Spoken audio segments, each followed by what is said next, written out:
Forms on websites look tricky? Not after this quick lesson in Hindi. All right, let's get started. HTML forms are like the front desk of a website.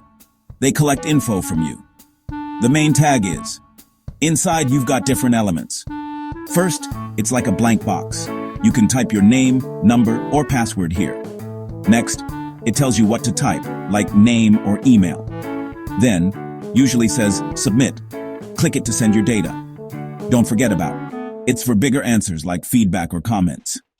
There's also a drop-down for picking options like your country.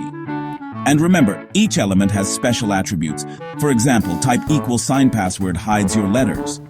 So next time you fill out a form online, you'll know what's going on, thanks to some simple HTML.